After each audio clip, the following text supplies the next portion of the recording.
रवि एक छोटे से गांव में पैदा हुआ था, जहां गरीबी इतनी गहरी थी कि 2 वक्त की रोटी भी सोच समझकर खानी पड़ती थी।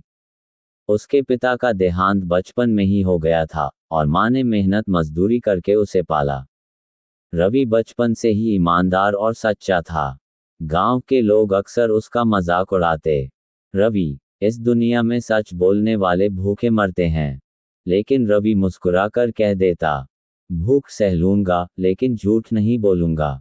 दिन गुजरते गए। पढ़ाई में रवि अच्छा था, लेकिन पैसों की तंगी के कारण उसे कॉलेज बीच में ही छोड़ना पड़ा।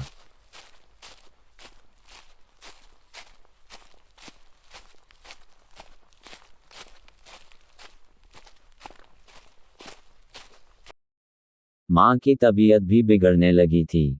दवाई के पैसे जुटाना मुश्किल हो रहा था। एक दिन रवि ने ठान लिया कि वह शहर जाकर काम करेगा ताकि मां का इलाज कर सके। सुबह सुबह वह शहर की ओर निकल पड़ा।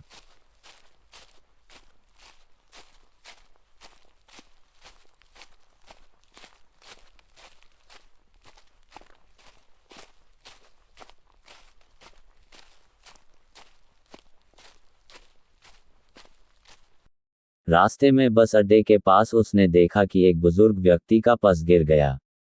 रवि ने पर्स उठाकर देखा, उसमें बड़ी रकम और कुछ जमीन के कागज थे। आसपास खड़े लोग बोले, अरे रख ले इसे, तेरी किस्मत बदल जाएगी। लेकिन रवि ने कहा, ये मेरा नहीं है, इसे लौटाना मेरा फर्ज है। रवि ने पर्स में रखे पहचान पत्र से पता लगाया कि वह पर्स एक बड़े उद्योगपति शेखर नाथ का है। शहर पहुंचकर वह उनके ऑफिस गया। गार्ड ने उसे रोक लिया। बिना अपॉइंटमेंट के अंदर नहीं जा सकते। लेकिन रवि ने जिद की और अंततः उसे मिलने का मौका मिला। शेखर नाथ ने पर्स देखा, फिर रवि की ओर देखते हुए कहा, तुम चाहो तो ये रकम रख सकते थे, क्यों लौटाया?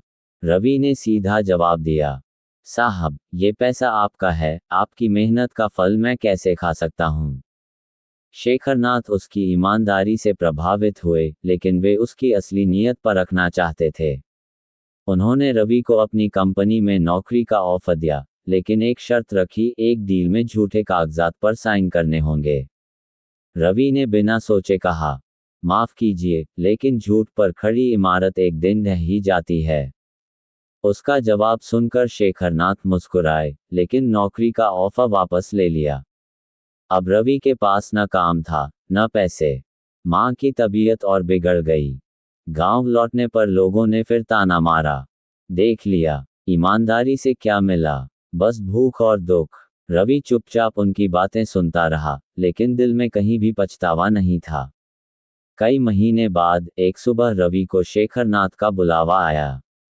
वह हैरान था कि अब क्यों बुलाया गया। शेखरनाथ ने मुस्कुराते हुए कहा, रवि, उस दिन का टेस्ट तुम पास कर गए थे।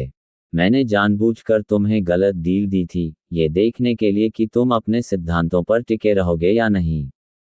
फिर उन्होंने आगे कहा, जिस इंसान ने भूख में भी अपना सच नहीं बेचा, वही मेरे बिजनेस को संभाल सकता है। उन्होंने रवि को अपनी कंपनी का मैनेजर बना दिया, साथ ही उसकी मां के इलाज का पूरा खर्च उठाया। कुछ महीनों में ही रवि की जिंदगी बदल गई। वह सूट बूट में, लेकिन वही विनम्र मुस्कान लिए, गांव लौटा।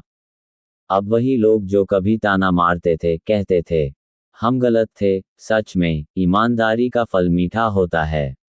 मोरल, ईमानदारी हमेशा जीतती है, चाहे रास्ता कितना भी कठिन क्यों न हो।